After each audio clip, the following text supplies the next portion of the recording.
ये सिर्फ नृत्य नहीं बल्कि रामायण की पूरी कथा को जीवंत करने का अनोखा तरीका है। ब्रह्मानंद मंदिरों की दीवारों पर भी रामायण की नक्काशी उकेरी गई है।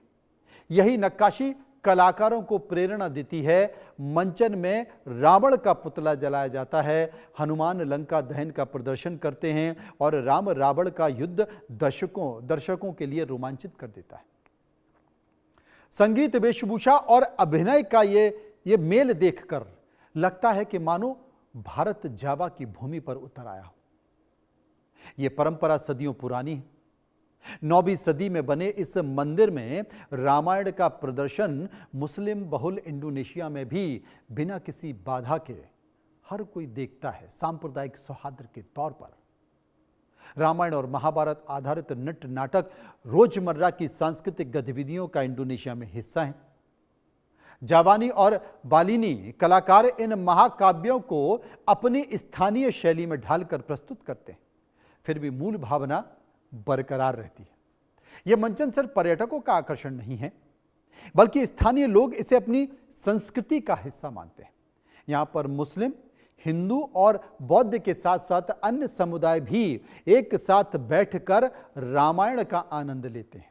यह धार्मिक सद्भाव का जीवंत उदाहरण है। दुनिया के सबसे बड़े मुस्लिम देश में, 29 करोड़ की आबादी वाले देश में रामायण की यह परंपरा बताती है कि संस्कृति और कला धर्म की सीमाओं से परे होती है। प्राचीन काल में भारतीय व्यापारियों ने समुद्री मार्गों से यहां पर अपनी कहानियां पहुंचाई, राजाओं ने उन्हें अपनाया, मंदिरों में उतारा और यहां के लोग आज भी इन कहानियों को, धार्मिक कहानियों को अपने मन में लिए घूमते हैं और उनका सम्मान भी करते हैं। आज भी यह सिलसिला लगातार जारी है।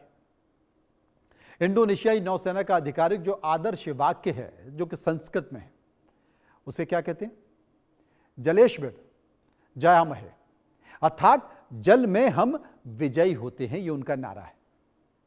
यह प्राचीन भारतीय संस्कृति के गहरे प्रभाव का ही हिस्सा है। दोनों देश समुद्री सुरक्षा, नौसैनिक अभ्यास और मलक्का स्ट्रेट की सुरक्षा पर सहयोग बढ़ा रहे हैं।